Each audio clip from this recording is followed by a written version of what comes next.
ਵਾਹਿਗੁਰੂ ਜੀ ਕਾ ਖਾਲਸਾ ਵਾਹਿਗੁਰੂ ਜੀ ਕੀ ਫਤਿਹ। मैं अमरवीर सिंह अज के प्रोग्राम च आप सब दर्शकों का स्वागत करदा।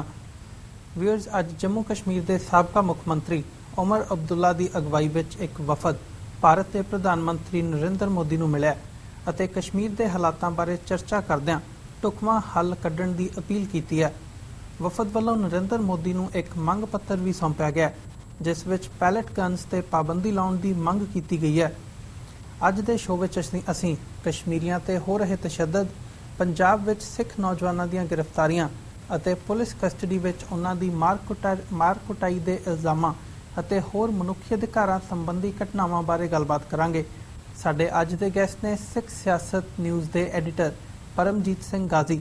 आओ उन्हां नाल मिल के अज दी विचार चर्चा की शुरुआत करदे हां।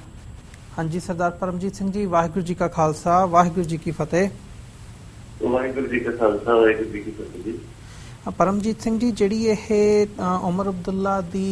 अगवाई हेठ जिहड़ी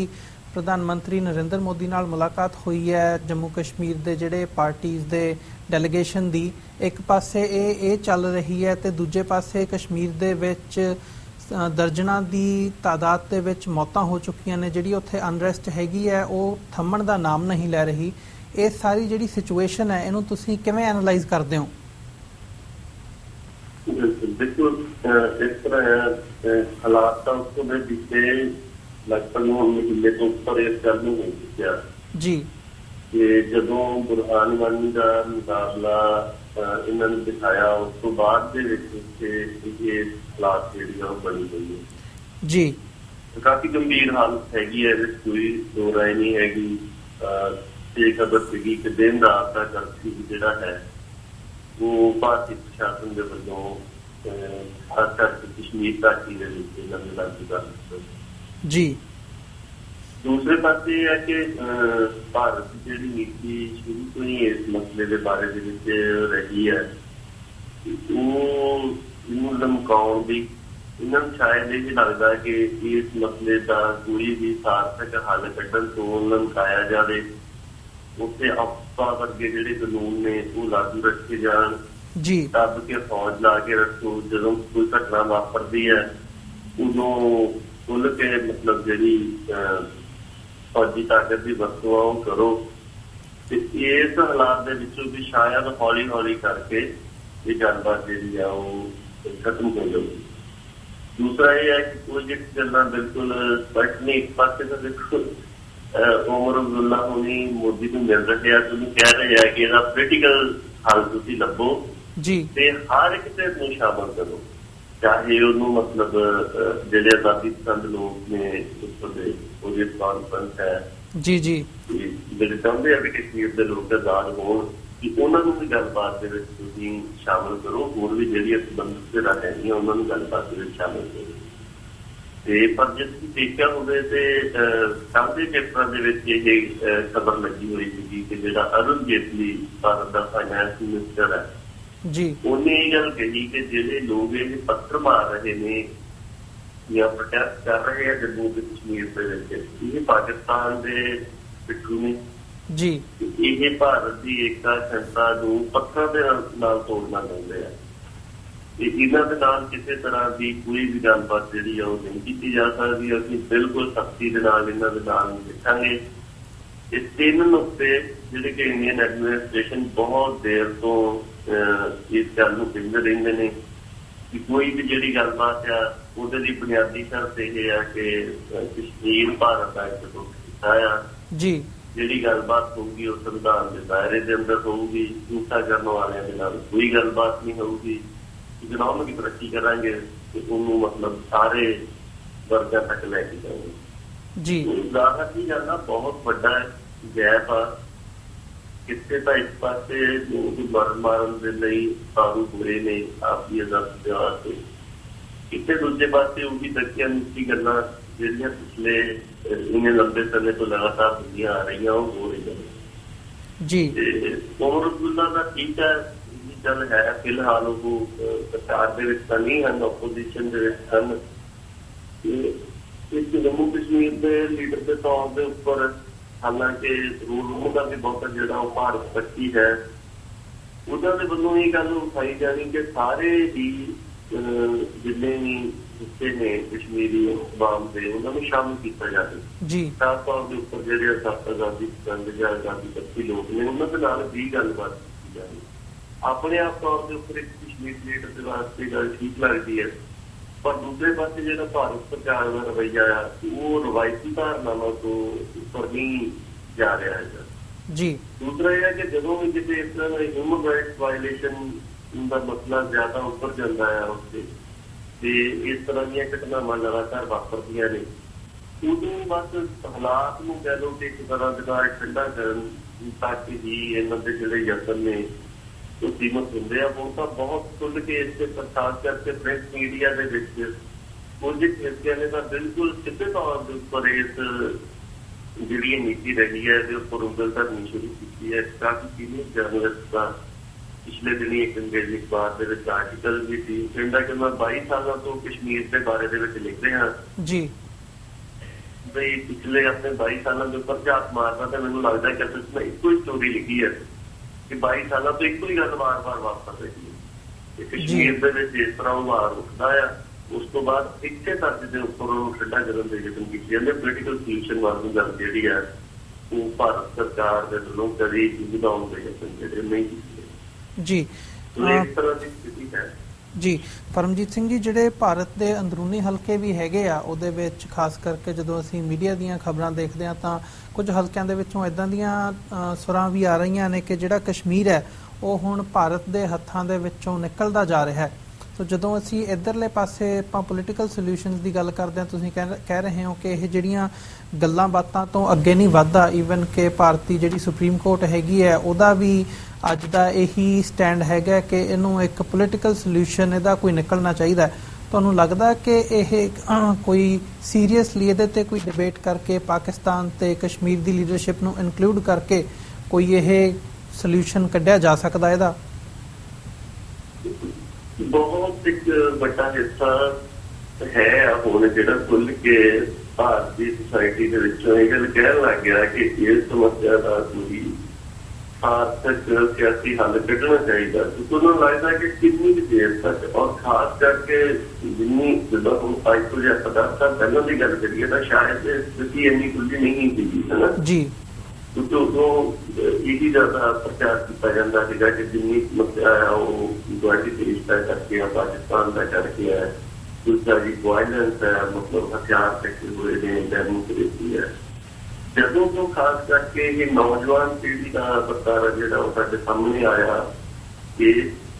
हुण बहुत वड्डे हिस्से गल सोचते हैं कि जी उन्होंने एक बेगानगी की भावना पई हुई है और वो हर गल को मतलब गुलामी तक जो एहसास तक लैके जाते हैं उन्होंने सिर्फ प्रगटावा होगा आजादी का करते हैं लगता कि जेकर इस मसले में मतलब इन्होंने उनके अगली पीढ़ी को दिखाने की कोशिश करते हैं हथियारों के नाल तो जाहिर सी गल जिदा जी स्टेटमेंट का तुसीं हवाला दिता है कश्मीर भारत के हथों के विचों निकलता जा रहा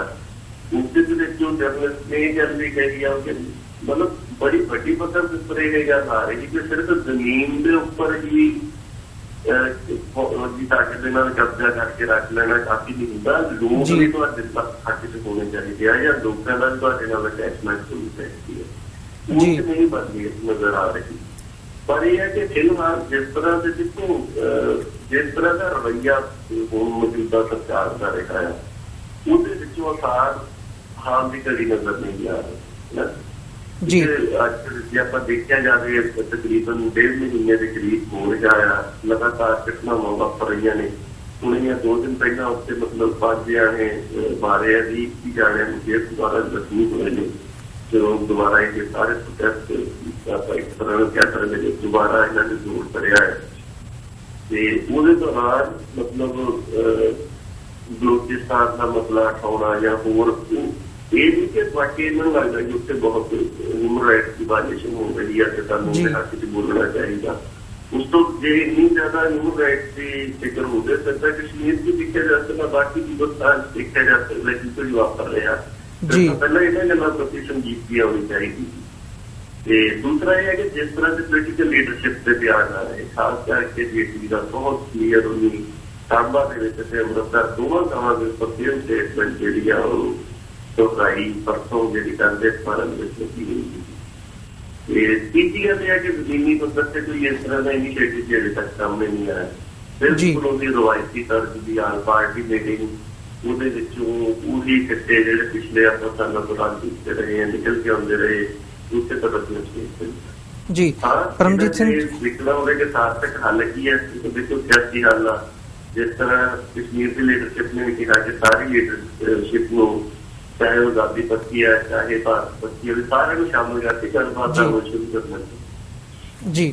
परमजीत सिंह जी ਜਦੋਂ ਇਹ ਅਸੀਂ ਹਿਊਮਨ ਰਾਈਟਸ ਵਾਇਓਲੇਸ਼ਨਸ ਦੇ ਐਲੀਗੇਸ਼ਨਸ ਦੀ ਗੱਲ ਕਰਦੇ ਹਾਂ ਤਾਂ ਅਸੀਂ ਜਦੋਂ ਕਸ਼ਮੀਰ ਦੇ ਨਾਲ ਪੰਜਾਬ ਨੂੰ ਵੀ ਦੇਖਦੇ ਹਾਂ ਤਾਂ ਪਿਛਲੇ ਦਿਨੀ ਅੱਤਵਾਦ ਦੇ ਨਾਲ ਜੋੜ ਕੇ ਸਿੱਖ ਨੌਜਵਾਨਾਂ ਦੇ ਉੱਤੇ ਕੇਸ ਦਰਜ ਕੀਤੇ ਗਏ ਨੇ। ਉਹਨਾਂ ਦੇ ਵਿੱਚੋਂ ਕੁਝ ਨੂੰ ਗ੍ਰਿਫਤਾਰ ਵੀ ਕੀਤਾ ਗਿਆ ਤੇ ਉਹਨਾਂ ਦੇ ਖਿਲਾਫ ਵੀ ਜਦੋਂ ਪੁਲਿਸ ਕਸਟਡੀ ਦੇ ਵਿੱਚ ਮਾਰ ਕੁਟਾਈ ਦੀਆਂ ਉਹਨਾਂ ਤੇ ਤਸ਼ੱਦਦ ਦੀਆਂ ਖਬਰਾਂ ਆ ਰਹੀਆਂ ਨੇ ਉਸ ਬਾਰੇ ਤੁਸੀਂ ਕੀ ਕਹਿਣਾ ਚਾਹੋਗੇ?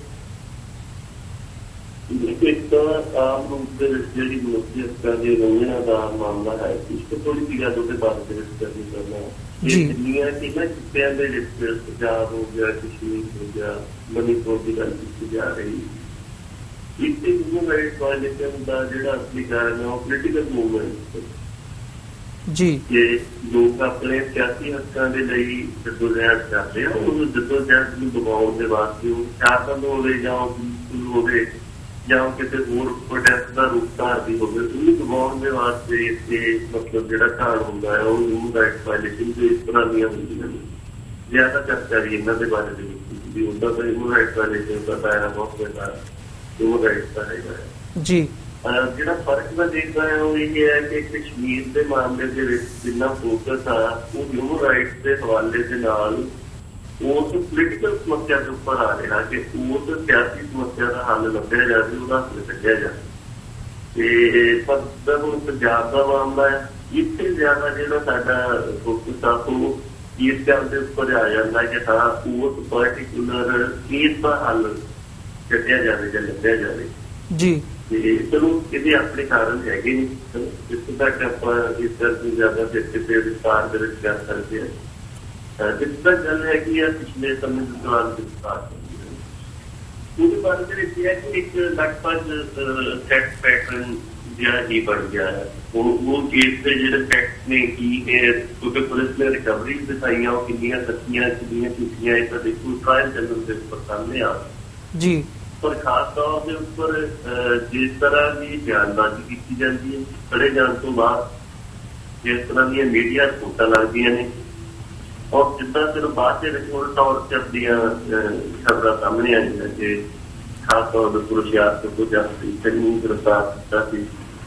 ਉਦੋਂ ਤੌਰ ਤੇ ਇਹਨਾਂ ਦਾ ਨੋਟਿਸ ਜਿਹੜਾ ਉਹ ਜ਼ਰੂਰ ਲਿਆ ਜਾ ਸਕਦਾ ਜਾਂ ਇਹਨਾਂ ਦੇ ਦੇਖਦਾ ਇਹ ਹੈ ਕਿ ਜਿੱਦਾਂ ਹੁਣ ਐਕਟ ਪੈਟਰਨ ਨਹੀਂ ਬਣ ਚੁੱਕਾ ਹੈ ਗ੍ਰਿਫਤਾਰ ਦੇ ਦਿਖਾਉਣ ਦਾ 15 ਅਗਸਤ ਦੇ ਲਾਗੇ ਦਿਖਾਈ ਔਰ ਆਪਾਂ ਦੇਖਿਆ ਪਿਛਲੇ ਸਮੇਂ ਦੌਰਾਨ ਕਿਸ ਤਰ੍ਹਾਂ ਇਹ ਸਾਰਾ ਕੁਝ ਵਾਪਰਦਾ ਰਿਹਾ ਕੇਸ ਵੀ ਜਿਹੜੇ ਆ ਉਹਨੂੰ ਵੀ ਕਰਦੇ ਜੀ ਤੇ ਚਲਾਨ ਦੀ ਪੁਲਿਸ ਕੇਸ ਕਰਦੀ ਤੇ ਇਸ ਮਾਮਲੇ ਦੇ ਵਿੱਚ ਵੀ ਇੱਕ ਮੀਡੀਆ ਵਾਲਿਆਂ ਨੇ ਜਦੋਂ ਜਾ ਕੇ ਥਾਣੇਦਾਰ ਨੂੰ ਪਾਇਆ ਸੀਗਾ ਉਹਨੂੰ ਸਵਾਲ ਕੀਤੇ ਤੇ ਸਾਫ਼ ਵੀਡੀਓ ਵੀ ਯੂਟਿਊਬ ਦੇ ਉੱਪਰ ਹੈ ਉਹ ਪਤਾ ਲੱਗਦਾ ਕਿ ਉਹਨੂੰ ਕੋਈ ਜਵਾਬ ਇਸ ਸੰਬੰਧ ਦੇ ਵਿੱਚ ਜਿਹੜਾ ਆ ਉਹ ਨਹੀਂ ਆ ਰਿਹਾ ਜੀ। ਜੇ ਆਪਾਂ ਮੀਡੀਆ ਰਿਪੋਰਟਾਂ ਦੇ ਵਾਜੇ ਨਾਲ ਗੱਲ ਕਰੀਏ ਤਾਂ ਤਿੰਨ ਦਿਨ ਜੋ ਪੁਲਿਸ ਦੀ ਸਟੋਰੀ ਹੁੰਦੀ ਹੈ ਉਸ ਨੂੰ ਦੁਬਾਰਾ ਆਪਣੇ ਨਾਲ ਡੇਟ ਛਾਪਦੀ ਹੈ ਕਦੀ ਵੀ ਪੁਲਿਸ ਇਹ ਚੀਜ਼ ਨਹੀਂ ਤਕਰੀਬਨ ਉਹ ਲਿਖਣ ਦਾ ਕਹਿੰਦੇ ਕਿ ਪੁਲਿਸ ਨੇ ਇਹ ਅਲਰਟ ਕੀਤਾ ਜਾਂ ਪੁਲਿਸ ਨੇ ਕਿਹਾ ਔਰ ਜਿਹੜੀ ਸ਼ਬਦਾਂ ਦੀ ਚੋਕ ਕੀਤੀ ਜਾਂਦੀ ਕਿਤੇ ਵੀ ਸਸਪੈਕਟ ਸ਼ਬਦ ਜਿਹੜਾ ਆ ਤੁਸੀਂ ਨਹੀਂ ਉਹ ਦੇਖੋਗੇ ਕਿ ਸਸਪੈਕਟ ਵਰਤਿਆ ਗਿਆ ਹੋਵੇ ਸਿੱਧਾ ਹੀ ਟੈਰਰਿਸਟ ਹੈਡ ਮੋਡਿਊਲ ਬਸ ਇਹ ਹੋ ਗਿਆ ਉਹ ਹੋ ਗਿਆ ਇਹ ਸਾਰਾ ਕੁਝ ਇਹ ਦਰਸਾਉਂਦਾ ਕਿ ਇਹ ਸਿਰਫ ਕੋਈ ਆਮ ਰੂਟੀਨ ਦੇ ਵਿੱਚ ਵਾਪਰੀ ਘਟਨਾ ਨਹੀਂ ਲੱਗਦੀ ਜੀ। ਇਹ ਇਸ ਤਰ੍ਹਾਂ ਹੋਵੇ ਤਾਂ ਘੱਟੋ ਘੱਟ ਇੱਕ ਵਿਅਕਤੀ ਜਿਹੜਾ ਫੜਿਆ ਜਾਂਦਾ ਉਹਨੂੰ ਤੁਸੀਂ ਸਸਪੈਕਟ ਦੀ ਕੈਟਾਗਰੀ 'ਚ ਰੱਖੋਗੇ ਜੀ। ਬਿਲਕੁਲ ਤੁਸੀਂ ਪਹਿਲੀ ਸਕਦੇ ਸਾਰੀਆਂ ਮੀਡੀਆ ਸਾਰਾ ਕੁਝ ਉਹਨੂੰ ਟੈਰਰਿਸਟ ਬਣਾਉਣ ਦਾ ਲੇਬਲ ਲਾਉਣ ਤੇ ਜੁੜਿਆ ਹੋਇਆ ਇਹਦਾ ਮਤਲਬ ਇਹ ਹੈ ਕਿ ਤੁਸੀਂ ਉਸ ਖਬਰ ਦੇ ਵਿੱਚੋਂ ਕੋਈ ਪੋਲੀਟੀਕਲ ਪਰਪਸ ਜਿਹੜਾ ਆ ਉਹ ਆਪਣਾ ਲੱਭਣਾ ਚਾਹੁੰਦੇ ਹੋ। ਉਹ ਜਿਸ ਤਰ੍ਹਾਂ ਹੁਣ ਹੈ ਇਲੈਕਸ਼ਨ ਪੰਜਾਬ ਦੇ ਵਿੱਚ ਆ ਰਹੀ ਹੈ ਜੀ ਇਸ ਤਰ੍ਹਾਂ ਦਾ ਮਾਹੌਲ ਮਤਲਬ ਇਸ ਤਰ੍ਹਾਂ ਦਾ ਸ਼ੰਕਾ ਉਠਾਉਣਾ ਇਹਨੂੰ ਵੋਟਾਂ ਦੇ ਵਿੱਚ ਕਿਸੇ ਖਾਸ ਕਰਕੇ ਨੂੰ ਦਬਾ ਕੇ ਦੂਜੇ ਨੂੰ ਡਰਾ ਕੇ ਇੱਕ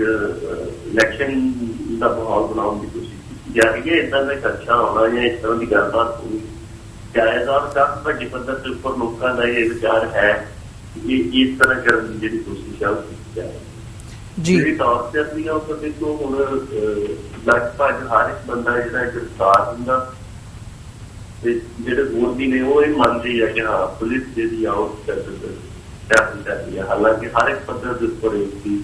ਕਾਨੂੰਨ ਮੁਤਾਬਕ ਜਿਹੜੀ ਕੋਈ ਇਜਾਜ਼ਤ ਨਹੀਂ ਹੈਗੀ ਪਰ ਵੱਡੀ ਗੱਲ ਉਹਦੇ ਵਿੱਚ ਆ ਕਿ ਇਹ ਕਰਦੀ ਹੈ ਕਿ ਜਿੰਨਾ ਸਿਸਟਮ ਹੈ ਸਾਰਾ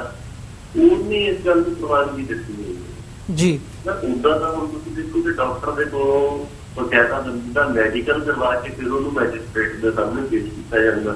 ਜੀ ਫਿਰ ਵੀ ਜੇ ਬੰਦਾ ਕਹੇ ਕਿ ਮੇਰੇ ਕੋਲ ਟੌਰਚਰ ਹੋਇਆ ਤਾਂ SMO ਦੀ ਅਗਵਾਈ ਦੇ ਵਿੱਚ ਮੈਡੀਕਲ ਬੋਰਡ ਬਣਾਇਆ ਜਾਂਦਾ ਉਹ ਬੋਰਡ ਐਗਜ਼ਾਮਿਨ ਕਰਦਾ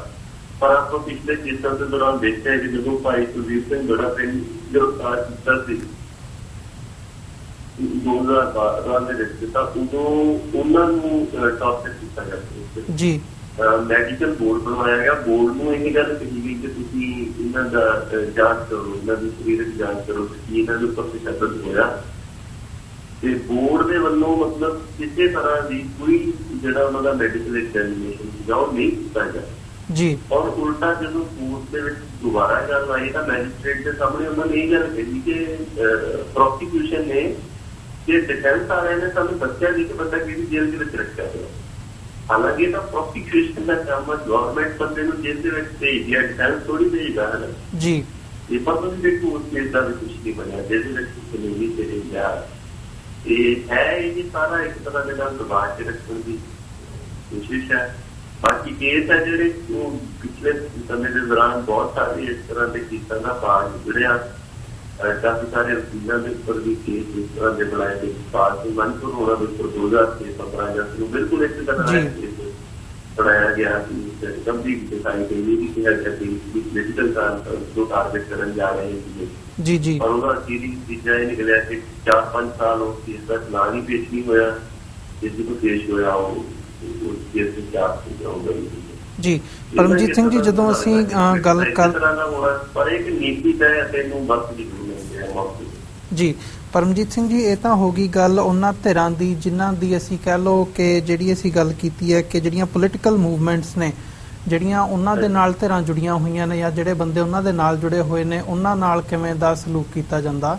ਪਰ ਜਦੋਂ ਅਸੀਂ ਇੰਡੀਆ ਦੇ ਵਿੱਚ ਓਵਰਆਲ ਵੀ ਦੇਖਦੇ ਹਾਂ ਤਾਂ ਜਿਹੜੀਆਂ ਜਥੇਬੰਦੀਆਂ ਹਿਊਮਨ ਰਾਈਟਸ ਦੀ ਗੱਲ ਕਰਦੀਆਂ ਨੇਗੀਆਂ ਜਿਨ੍ਹਾਂ ਦਾ ਦੁਨੀਆ ਦੇ ਵਿੱਚ ਨਾਮ ਹੈਗਾ ਲੈਟਸ ਸੇ ਜਿਵੇਂ ਪਿਛਲੇ ਦਿਨਾਂ ਦੇ ਵਿੱਚ ਇੱਕ ਖਬਰ ਸੀਗੀ ਕਿ ਐਮਨੈਸਟੀ ਇੰਟਰਨੈਸ਼ਨਲ ਦੇ ਉੱਤੇ ਬੈਂਗਲੁਰੂ ਦੇ ਵਿੱਚ ਸੈਡੀਸ਼ਨ ਦਾ ਚਾਰਜ ਉਹਨਾਂ ਦੇ ਉੱਤੇ ਕੇਸ ਫਾਈਲ ਕੀਤਾ ਗਿਆ ਹੈ ਤਾਂ ਮਤਲਬ ਉਹਨਾਂ ਨੂੰ ਜਿਹੜਾ ਇਹ ਈਵਨ ਜਿਹੜਾ ਸੈਡੀਸ਼ਨ ਦਾ ਚਾਰਜ ਹੈਗਾ ਪਿਛਲੇ ਸਾਲ ਜਦੋਂ ਸਰਬੱਤ ਖਾਲਸਾ 2015 ਹੋਇਆ ਤਾਂ ਉਹਦੇ ਵਿੱਚ ਜਿਹੜੇ ਸਿੱਖ ਆਗੂ ਸੀਗੇ ਸਿੱਖ ਨੁਮਾਇੰਦੇ ਸ਼ਾਮਲ ਹੋਏ ਸੀ ਉਹਨਾਂ ਦੇ ਉੱਪਰ ਵੀ ਸੈਡੀਸ਼ਨ ਦੇ ਚਾਰਜਸ ਲਾਏ ਗਏ ਸੀ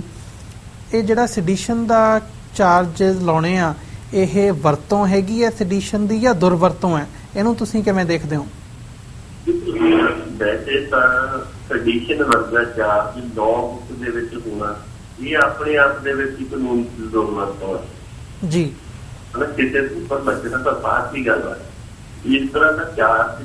ਬਣਾ ਹੀ ਲੈਣਾ ਮਤਲਬ ਇੱਕ ਕਾਨੂੰਨ ਹੀ ਇਸ ਤਰ੍ਹਾਂ ਦਾ ਬਣਾ ਲੈਣਾ ਔਰ ਤੁਸੀਂ ਉਹਨੂੰ ਪੜ੍ਹ ਕੇ ਦੇਖੋ ਜਿਹੜਾ ਸੈਕਸ਼ਨ 124 ਲਿਆ ਹੈ ਇਹ ਮਤਲਬ ਜੇਕਰ ਤੁਸੀਂ ਦਿਸ ਸੈਕਸ਼ਨ ਕਿਸੇ ਵੀ ਇੰਡੀਆ ਦੀ ਗਵਰਨਮੈਂਟ ਦੇ ਖਿਲਾਫ ਇਸ ਸੈਕਸ਼ਨ ਚਲਾਉਂਦੇ ਹੋ ਜਾਂ ਥੀਏਟਰ ਫਲਾਉਂਦੇ ਹੋ ਜਾਂ ਕਿਸੇ ਵੀ ਤਰੀਕੇ ਦੇ ਨਾਲ ਲਿਖ ਕੇ ਬੋਲ ਕੇ ਸਾਈਨ ਦੇ ਨਾਲ ਸਿੰਬਲ ਦੇ ਨਾਲ ਜਾਂ ਉਹਦੇ ਖਿਲਾਫ ਕਰਦਾ ਹੋਇਆ ਕਿਸੇ ਵੀ ਢੰਗ ਤਰੀਕੇ ਦੇ ਨਾਲ ਜੇ ਗਵਰਨਮੈਂਟ ਦੇ ਨੂੰ ਕੰਟੈਕਟ ਲੈ ਕੇ ਆਉਂਦੇ ਹੋ ਉਹਦੇ ਖਿਲਾਫ ਥੀਏਟਰ ਚਲਾਉਂਦੇ ਹੋ ਜਾਂ ਉਹਦੇ ਖਿਲਾਫ ਡਿਸ ਅਫੈਕਸ਼ਨ ਚਲਾਉਂਦੇ ਹੋ ਤੇ ਤੁਸੀਂ ਮਤਲਬ ਇੱਕ ਬੰਦੇ ਹੋ ਜਿਹੜੇ ਰਾਈਟ ਹੋ ਜਾਂ ਸੈਡੀਸ਼ਨ ਜਿਹੜਾ ਹੋਗਾ ਤਾਂ ਦੇਖੋ ਕਿ ਇਹ ਕਾਨੂੰਨ ਹੀ ਆਪਣੇ ਆਪ ਦੇ ਵਿੱਚ ਇਹਦਾ ਬੇਗੁਨਾਹ ਕਾਨੂੰਨ ਹੈ ਜੀ ਮਤਲਬ ਇੱਥੇ ਕਿਸੇ ਵੀ ਤਰ੍ਹਾਂ ਦੀ ਗੱਲ ਕਹੀ ਹੋਈ ਨੂੰ ਕਿਸੇ ਤਰੀਕੇ ਦੇ ਨਾਲ ਕਿਸੇ ਨੇ ਨਾ ਵੀ ਕੁਛ ਕਿਹਾ ਹੁੰਦੇ ਤਾਂ ਵੀ ਉਹ ਗੱਲ ਤੁਸੀਂ ਕਹਿ ਦਿੰਦੇ ਸੀ ਪਟੀਸ਼ਨ ਆਏ ਨੇ ਮਤਲਬ ਗਵਰਨਮੈਂਟ ਦੇ ਸਾਥ ਚਲਾਈ ਹੈ ਕੰਟੈਂਟ ਚਲਾਈ ਹੈ ਤੇ ਜੋ ਮਰਜ਼ੀ ਕਰਦੇ ਹੋ जी के ऊपर बहुत ज्यादा चर्चा रही खास करके 47 ਤੋਂ ਬਾਅਦ ਕਾਫੀ ਸੁਪਰੀਮ ਕੋਰਟ ਦੇ ਵਿੱਚ ਵੀ ਕੇਸ ਚੱਲੇ ਤੇ ਇਹ ਗੱਲ ਆਈ ਕਿ ਇਹ ਮਤਲਬ बुनियादी जिहड़ी फ्रीडम ऑफ एक्सप्रैशन दुनिया पੱਧਰ ਤੇ मानता है कि किहा जाता है कि भारतीय संविधान के आर्टिकल 19 ਦੇ ਵਿੱਚ ਵੀ ਉਹ ਹੈ। ਇਹ ਤਾਂ ਉਹਦੇ ਜਦੋਂ ਤੁਸੀਂ ਸਬਮਿਸ਼ਨ ਦਾ ਕਾਨੂੰਨ ਰੱਖੋਗੇ ਤਾਂ ਉਹਦੀ ਤਾਂ ਕੋਈ ਸਕੂਲ ਵੀ ਨਹੀਂ ਬਚਦੀ ਜੀ। ਗਵਰਨਮੈਂਟ ਨੂੰ ਕ੍ਰਿਟੀਸਾਈਜ਼ ਨਹੀਂ ਕਰ ਸਕਦੇ, ਤੁਸੀਂ ਆਪਣੀਆਂ ਗ੍ਰੀਵੈਂਸਿਸ ਨਹੀਂ ਐਕਸਪ੍ਰੈਸ ਕਰ ਸਕਦੇ, ਤਾਂ ਫਿਰ ਕਿਸ ਤਰ੍ਹਾਂ ਦੇ ਨਾਲ ਮਤਲਬ ਵਿਚਾਰਾਂ ਦੀ ਆਜ਼ਾਦੀ ਕਿਸ ਤਰ੍ਹਾਂ ਦੀ ਹੋਊਗੀ। ਤਾਂ ਉਦੋਂ ਸੁਪਰੀਮ ਕੋਰਟ ਨਹੀਂ ਕਹਿੰਦੇ ਕਿ ਕੋਈ ਵੀ ਬਿਆਨ ਜਾਂ ਕੋਈ ਵੀ ਕਾਰਵਾਈ ਲਿਖਤੀ ਜਾਂ ਬੋਲਤੀ ਉਨੀ ਦੇਰ ਤੱਕ ਉਹ ਇਹ ਦੇਸ਼ ਧਰੋਹ ਦਾ ਜਾਂ ਰਾਜ ਧਰੋਹ ਦਾ ਚਾਰਜ ਜਿਹੜਾ ਨਹੀਂ ਬਣਦਾ ਜਿੰਨੀ ਦੇਰ ਤੱਕ ਤੁਸੀਂ ਇਨਸਾਨ ਨੂੰ ਨਹੀਂ ਪੜ੍ਹਾਉਂਦੇ। ਔਰ ਉਹਨੇ ਇਹ ਕਹਿ ਕੇ ਇਮੀਡੀਏਟ ਥ੍ਰੈਟ ਆਫ ਵਾਇਲੈਂਸ ਹੋਣਾ ਚਾਹੀਦਾ ਹੈ ਜੀ, ਹੈ ਨਾ। ਤੇ ਇਹ ਉਹਦਾ ਪੈਮਾਨਾ ਰੱਖਿਆ ਗਿਆ ਹੈ। ਹੁਣ ਇਸ ਪੈਮਾਨੇ ਦੇ ਤਹਿਤ ਦੇਖੋ ਤਾਂ ਇਹ ਕਾਨੂੰਨ ਦੀ ਬਹੁਤ ਕੀਮਤ ਵਰਤੋਂ ਹੋ ਸਕਦੀ ਹੈ ਕਿ ਜਿੱਥੇ ਮਤਲਬ ਕਿਸੇ ਬੰਦੇ ਨੇ ਕੋਈ ਇਸ ਤਰ੍ਹਾਂ ਦੀ ਗੱਲ ਕੀਤੀ ਜਿਹਦੇ ਨਾਲ ਮੌਕੇ ਦੇ ਉੱਪਰ ਲੋਕ ਬਹੁਤ ਜ਼ਿਆਦਾ ਭੜਕ ਗਏ, ਉਹਦੀ ਹਿੰਸਾ ਹੋ ਗਈ ਬੜੀ ਵੱਡੀ ਹੈ ਜੀ। ਉੱਥੇ ਕਿਤੇ ਤੀਜੇ ਚਾਰ ਚਲਾਉਣ ਦੀ ਕੋਸ਼ਿਸ਼ ਵੈਸੇ ਤਾਂ ਉੱਥੇ ਵੀ ਬਣ ਸਕਦੀ ਹੈ ਜੋ ਭਾਰਤੀ ਗਾਈਡਲਾਈਨ ਉਹਦੇ ਮੁਤਾਬਕ ਜੀ। ਔਰ ਇਹਦੇ ਚ ਬਲਵੰਤ ਸਿੰਘ ਦਾ ਕੇਸ ਬਹੁਤ ਕਲੀਅਰ ਮਤਲਬ ਹੈਗਾ ਆ ਕਿ ਜਿਸ ਤੇ ਇੰਦਰਾ ਗਾਂਧੀ ਦਾ ਕਤਲ ਹੋਇਆ ਉਹਦੇ ਸੈਕਸ ਕੇਸ ਤੇ ਇਹ ਨੇ ਕਿ ਜਿਹੜਾ ਸੈਕਟਰ 17 ਦੇ ਵਿੱਚ ਇੱਕ ਸਿਨੇਮਾ ਹਾਲ ਆ, ਉਸ ਸਿਨੇਮਾ ਹਾਲ ਦੇ ਸਾਹਮਣੇ ਉਹਨੀ ਖਾਲਿਸਤਾਨ ਜ਼ਿੰਦਾਬਾਦ ਦੇ ਨਾਅਰੇ ਮਾਰੇ, ਭਾਰਤ ਦੇ ਵਿਰੋਧ ਦੇ ਵਿੱਚ ਨਾਅਰੇ ਮਾਰੇ ਜੀ, ਇੰਦਰਾ ਗਾਂਧੀ ਦੇ ਮਾਰੇ ਜਾਣ ਦੇ ਸਬੰਧ ਦੇ ਵਿੱਚ ਵੀ ਨਾਅਰੇ ਮਾਰੇ। ਤਾਂ ਜਦੋਂ ਉਹਦੇ ਉੱਪਰ ਟਾਟਾ ਦਾ ਚਾਰਜ ਲਾਇਆ ਗਿਆ, ਨਾਲ ਸਟੀਫਨ ਦਾ ਚਾਰਜ ਲਾਇਆ ਗਿਆ, ਉਸ ਕੇਸ ਦੇ ਵਿੱਚ ਸੁਪਰੀਮ ਕੋਰਟ ਦਾ ਫੈਸਲਾ ਬਲਵੰਤ ਸਿੰਘ ਦੇ ਖਿਲਾਫ ਸੁਪਰੀਮ ਕੋਰਟ ਨੇ ਕਲੀਅਰਲੀ ਕਿਹਾ ਕਿ ਠੀਕ ਆ ਇਸ ਤਰ੍ਹਾਂ ਦੀ ਕਿਸੇ ਵੀ ਕਾਰਵਾਈ ਦੇ ਨਾਲ ਮਾਹੌਲ ਖਰਾਬ ਹੋ ਸਕਦਾ ਸੀ ਚੰਡੀਗੜ੍ਹ ਦਾ, ਪਰ ਨਹੀਂ ਹੋਇਆ। ਕਿਸੇ ਨੇ ਨੋਟਿਸ ਨਹੀਂ ਲਿਆ ਇਹਨਾਂ ਨਾਅਰਿਆਂ ਦਾ, ਲੋਕਾਂ ਨੇ ਕੋਈ ਉੱਥੇ ਹਿੰਸਾ ਨਹੀਂ ਭੜਕਾਉਣੀ ਸ਼ੁਰੂ ਕੀਤੀ, ਇਸ ਕਰਕੇ ਬਿਲਕੁਲ ਸਟੀਸ਼ਨ ਦਾ ਚਾਰਜ ਜਿਹੜਾ ਆ ਉਹ ਨਹੀਂ ਬਣਦਾ, ਉੱਥੋਂ ਵੀ ਚਾਰਜ ਉਹ ਘਟਾਇਆ ਗਿਆ। ਪਰ ਉਹ ਹੋ ਕੀ ਰਿਹਾ ਕਿ ਕਿਤੇ ਵੀ ਕੋਈ ਆਜ਼ਾਦੀ ਦੇ ਹੱਕ ਦੇ ਵਿੱਚ ਨਾਅਰਾ ਮਾਰਦਾ ਆ, ਹਨਾ, ਹਮਕਿਆ ਚਾਹੇ ਆਜ਼ਾਦੀ ਜਾਂ ਇਸ ਤਰ੍ਹਾਂ ਦਾ ਨਾਅਰਾ ਆਉਂਦਾ, ਉੱਥੇ ਕਿਸੇ ਨਾ ਕਿਸੇ ਹਿੰਦੂਤਵਾ ਜਥੇਬੰਦੀ ਦਾ ਮੈਂਬਰ ਜਾ ਕੇ ਪੁਲਿਸ ਕੋਲ ਕੰਪਲੇਂਟ ਕਰਦਾ, ਖਾਸ ਕਰਕੇ ABVP ਜਿਹੜੇ ਸਿੱਖਿਆ ਅਦਾਰੇ ਨੇ ਇਹਨਾਂ ਮਾਮਲਿਆਂ ਦੇ ਉਹ ਇੱਕ ਭਗਵਾ ਸੰਸਥਾ ਜਿਹੜੀ ਆ ਉਹਦੇ ਸ਼ਿਕਾਇਤ ਕਰਨ ਦੇ ਉੱਪਰ ਇਹ ਮਾਮਲਾ ਦਰਜ ਹੁੰਦਾ। ਬਿਲਕੁਲ ਇਸੇ ਤਰ੍ਹਾਂ ਹਿੰਦੁਸਤਾਨ ਦੇ ਵਿੱਚ ਜਿਹੜੀ ਗੱਲ ਵਾਪਰੀ ਹੈ ਉਹ ਅਮਨੈਸਟੀ ਇੰਟਰਨੈਸ਼ਨਲ ਦੇ ਖਿਲਾਫ ਵੀ ਮੁਕੱਦਮਾ ਇਸੇ ਤਰ੍ਹਾਂ ਹੀ ਦਰਜ ਹੋਇਆ। ਉਹਨਾਂ ਨੇ ਕਸ਼ਮੀਰੀ ਲੋਕਾਂ ਦੇ ਸੰਬੰਧ ਦੇ ਵਿੱਚ ਬਰੋਕਨ ਫੈਮਿਲੀ ਨਾਲ ਇੱਕ ਸਮਾਗਮ ਰੱਖਿਆ ਹੋਇਆ ਸੀ, ਉਹਦੇ ਵਿੱਚ ਮੁਸਲਮਾਨਾਂ ਦੇ ਪਰਿਵਾਰ ਵੀ ਸੀਗੇ, ਉਹਦੇ ਵਿੱਚ ਕਸ਼ਮੀਰੀ ਪੰਡਤਾਂ ਦੇ ਪਰਿਵਾਰ ਵੀ ਸੀ ਜੀ। ਉਹਦੇ ਵਿੱਚ ਉਹਨਾਂ ਦਾ ਆਪਸ ਦੇ ਵਿੱਚ ਕੁਝ ਬਖਰੇਵਾਂ ਵੀ ਸਾਹਮਣੇ ਆਇਆ ਹੈ ਨਾ। ਕਸ਼ਮੀਰੀ ਪੰਡਤਾਂ ਨੇ ਇਹ ਗੱਲ ਕਹੀ ਕਿ ਕੋਈ ਉੱਥੇ ਕਸ਼ਮੀਰ ਦੇ ਵਿੱਚ ਫੌਜ ਦੇ ਨੂੰ ਬਦਨਾਮ ਨਾ ਕਰੋ, ਬਿਲਕੁਲ ਕੋਈ ਵਧੀਕੀ ਨਹੀਂ ਕਰ ਰਹੇ। ਜ਼ਾਹਰ ਵੀ ਗੱਲ ਆ ਹੁਣ ਜਿਹੜੇ ਮੁਸਲਮਾਨ ਪਰਿਵਾਰ ਸੀਗੇ ਜਿਹੜੇ ਫੌਜ ਦੇ ਸਾਰੇ ਕੰਮ ਤੋਂ ਪੀੜਤ ਨੇ ਉਹਨਾਂ ਨੂੰ ਤਾਂ ਵਿਰੋਧ ਕੀਤਾ ਤੇ ਤੁਸੀਂ ਮੈਂ ਤੱਕ ਗੱਲ ਨਹੀਂ ਪਹੁੰਚੀ। ਉਸ ਤੋਂ ਬਾਅਦ ਦੇ ਵਿੱਚ ਉੱਥੇ ਕੁਛ ਨਾਅਰੇ ਲੱਗੇ ਔਰ ਉਹ ਨਾਅਰੇ ਆਜ਼ਾਦੀ ਦੇ ਪਾਸੇ ਲੱਗੇ ਤੇ ਪਰ ਉਹਦੇ ਉੱਪਰ ਬਿਲਕੁਲ ਕਿਸੇ ਵੀ ਤਰੀਕੇ ਦੇ ਨਾਲ ਚਾਰਜ ਨਹੀਂ ਹੁੰਦਾ। ਜਿੱਥੋਂ ਤੱਕ ਅਮਨੈਸਟੀ ਦੀ ਗੱਲ ਹੈਗੀ ਹੈ ਆਪਾਂ ਜਾਣਦੇ ਹਾਂ ਕਿ ਦੁਨੀਆ ਆਇਆ ਜੀ। ਬਿਲਕੁਲ ਤੁਹਾਨੂੰ ਤੁਹਾਡੇ ਧਿਆਨ ਦੇ ਵਿੱਚ ਹੋਵੇ 2 ਵਾਰ ਅਮਨੈਸਟੀ ਭਾਰਤ ਦੇ ਵਿੱਚੋਂ ਆਪਣੇ ਸਾਰੇ ਦੁਨੀਆ ਦੀ ਗਤੀਵਿਧੀਆਂ ਸੀ ਉਹ ਬੰਦ ਕਰ ਦਿੱਤੀ। ਉਹਦਾ ਕਾਰਨ ਇਹ ਹੈ ਕਿ ਕਿਸੇ ਵੀ ਚੈਰੀਟੇਬਲ ਸੰਸਥਾ ਨੂੰ ਵਿਦੇਸ਼ ਦੇ ਵਿੱਚੋਂ ਪੈਸੇ ਲੈਣ ਦੇ ਲਈ ਉਹਨਾਂ ਨੂੰ ਇੱਕ ਸਰਟੀਫਿਕੇਟ ਲੈਣਾ ਪੈਂਦਾ ਜਿਹੜਾ ਕਿ ਭਾਰਤ ਸਰਕਾਰ ਦੀ ਕੇਂਦਰ ਦੀ ਹੋਮ ਮਿਨਿਸਟਰੀ ਜਾਰੀ ਕਰਦੀ ਹੈ ਜੀ। ਤੋ ਉਹ ਅਮਨੈਸਟੀ ਦਾ ਬਹੁਤ ਦੇਰ ਦਾ ਉਹ ਸਰਟੀਫਿਕੇਟ ਰੱਦ ਕੀਤਾ ਹੋਇਆ, ਭਾਰਤ ਤੋਂ ਬਾਹਰੋਂ ਇਹ ਪੈਸਾ ਨਹੀਂ ਲੈ ਸਕਦੇ ਜੀ। ਤੇ ਉਹਦੇ ਵਿਰੋਧ ਦੇ ਵਿੱਚ ਇਹਨਾਂ ਨੇ 2 ਵਾਰ ਆਪਣਾ ਵੀ ਅਸੀਂ ਹੁਣ ਆਪਣੇ ਬੰਦੇ ਨੂੰ ਤਨਖਾਹਾਂ ਨੂੰ ਦੇ ਦਿਆ ਜਾਂ ਐਸੋਸੀਏਟ ਦਾ ਕੰਮ ਕਰਨਾ ਹੈ ਤਾਂ ਇਹਨਾਂ ਨੇ ਪਰ ਅਜੇ ਤੱਕ ਵੀ ਅਮਨੈਸਟੀ ਦੇ ਕੋਲ ਉਹ ਨਹੀਂ ਹੈ। ਸਿਰਫ ਇਹ ਨਹੀਂ ਕਿ ਹੁਣ ਸੋਲੂਸ਼ਨ ਦਾ ਚਾਰਜ ਤੱਕ ਉਹਨੂੰ ਬੰਦ ਕਰਵਾਉਣ ਦੀ ਵੈਸੇ ਹੀ ਉਹਨਾਂ ਦੇ ਕਾਰਜ ਨੂੰ ਬੰਦ ਕਰਵਾਉਣ ਦੀ ਪੂਰੀ ਕੋਸ਼ਿਸ਼ ਜਾ ਰਹੀ ਜੀ। ਪਰ ਖਾਸ ਤੌਰ ਤੇ ਉੱਪਰ ਇਹ ਧਿਆਨ ਦਿੱਤੇ ਜਾ ਰਹੇ ਨੇ ਕਿ ਇਹਨਾਂ ਨੂੰ ਵਿਦੇਸ਼ਾਂ ਤੋਂ ਫੰਡ ਆਉਂਦਾ ਹੈ ਜੋ ਮਤਲਬ ਸਿੱਖ ਜਥੇਬੰਦੀਆਂ ਦੇ ਉੱਪਰ ਜਾਂ ਉਹਨਾਂ ਦੇ ਉੱਪਰ ਚਾਰ ਇਸ ਤਰ੍ਹਾਂ ਦੇ ਇਲਾਜ ਯੂਨੀਵਰਸਿਟੀ ਵਗੈਰਾ ਲਾਇਆ ਜਾ ਰਿਹਾ ਹੈ। ਹਾਲੀ ਤਾਂ ਦੇਖੋ ਦਾ ਮਾਮਲਾ ਦਰਜ ਹੋਇਆ ਜੀ। ਹਾਲਾਂਕਿ ਜਿਸ ਤੱਕ ਮੇਰੀ ਜਾਣਕਾਰੀ ਹੈ ਕਿ ਕੁਝ ਕਮੇਟੀ ਦੇ ਪ੍ਰਬੰਧਕ ਦੇ ਦੌਰਾਨ ਗੱਲ ਹੋਈ ਉਹਨਾਂ ਨੇ ਇਹ ਗੱਲ ਕਹੀ ਕਿ ਟੋਟਲੀ ਫੰਡ ਜਿਹੜਾ ਹੈ ਆਪਣਾ ਉਹ ਲੋਕਲ ਇਹਨੂੰ ਦੱਸ ਸਕਦੇ ਕਿ ਇਹ ਗੱਲ ਦਰੁਸਤ ਹੈ ਜਾਂ ਨਹੀਂ ਜਾਂ ਪਤਾ ਲੱਗ ਸਕਦਾ ਜੀ। ਜੋ ਯੂਨੀਵਰਸਿਟੀ ਨੇ ਆਪਣੀ ਵੈਬਸਾਈਟ ਦੇ ਉੱਪਰ ਜਾਣਕਾਰੀ ਦਿੱਤੀ ਉਹਨਾਂ ਨੇ ਇਹ ਗੱਲ ਕਹੀ ਹੈ ਕਿ ਅਸੀਂ ਜੋ ਵੀ ਭਾਰਤ ਦੇ ਵਿੱਚੋਂ ਸਾਰਾ ਪਾਣੀ ਜਿਹੜਾ ਉਹ ਇਕੱਠਾ ਕਰ ਜੀ, ਉਹਦੇ ਬਾਵਜੂਦ ਵੀ ਇਸ ਤਰ੍ਹਾਂ ਦੀ ਐਲੀਗੇਸ਼ਨ ਲਾਉਣੀ, ਵਿਦੇਸ਼ੀ ਦਾਸਤਾਂ ਦਾ ਹੱਥ ਲੈ ਕੇ ਆਉਣਾ, ਇਹ ਜ਼ਾਹਰ ਦੀ ਗੱਲ ਸਮਝ ਨਹੀਂ ਹੈ ਕਿ ਮਨੁੱਖੀ ਹੱਕਾਂ ਦੀ ਗੱਲ ਹੋਵੇ। ਔਰ ਖਾਸ ਤੌਰ ਤੇ ਕਸ਼ਮੀਰ ਦੇ ਮਾਮਲੇ ਦੇ ਵਿੱਚ ਇਹਦਾ ਮਸਲਾ ਪੱਕਿਆ ਹੋਇਆ, ਉਹਨਾਂ ਨੇ ਕਸ਼ਮੀਰ ਦੇ ਮਾਮਲੇ ਵਿੱਚ ਰੱਖਿਆ ਹੋਇਆ ਉਹ ਸਾਨੂੰ ਆਪਾਂ ਕਹੀਏ ਕਿ ਡਰਾਉਣ ਦੀ ਜਾਂ ਉਹਨੂੰ ਦਬਾਉਣ ਦੀ ਨੀਤੀ ਜਿਹੜੀ ਹੈ ਉਹ ਹੈਗੀ ਹੈ। ਜੀ ਪਰਮਜੀਤ ਸਿੰਘ ਜੀ, ਤੁਸੀਂ ਸਾਡਾ ਹੁਣ ਸਮਾਂ ਸਮਾਪਤੀ ਦੇ ਵੱਲ ਜਾ ਰਿਹਾ ਹੈ ਤੇ ਅਸੀਂ ਤੁਹਾਡਾ ਧੰਨਵਾਦ ਕਰਦੇ ਹਾਂ ਕਿ ਤੁਸੀਂ ਆਪਣੇ ਵਿਚਾਰ ਸਾਡੇ ਦਰਸ਼ਕਾਂ ਦੇ ਨਾਲ ਸਾਂਝੇ ਕੀਤੇ ਇਹਨਾਂ ਮੁੱਦਿਆਂ ਦੇ ਉੱਪਰ। ਇਜਾਜ਼ਤ ਦਿਓ ਜੀ। ਵਾਹਿਗੁਰੂ ਜੀ ਕਾ ਖਾਲਸਾ, ਵਾਹਿਗੁਰੂ ਜੀ ਕੀ ਫਤਿਹ। ਵਿਊਅਰਸ, ਇਸੇ ਦੇ ਨਾਲ ਅਸੀਂ ਅੱਜ ਦਾ ਸ਼ੋਅ ਇੱਥੇ ਹੀ ਸਮਾਪਤ ਕਰਦੇ ਹਾਂ ਜੀ। ਕੱਲ ਨੂੰ ਫੇਰ ਮਿਲਾਂਗੇ। ਇਜਾਜ਼ਤ ਦਿਓ। ਵਾਹਿਗੁਰੂ ਜੀ ਕਾ ਖਾਲਸਾ, ਵਾਹਿਗੁਰੂ ਜੀ ਕੀ ਫਤਿਹ।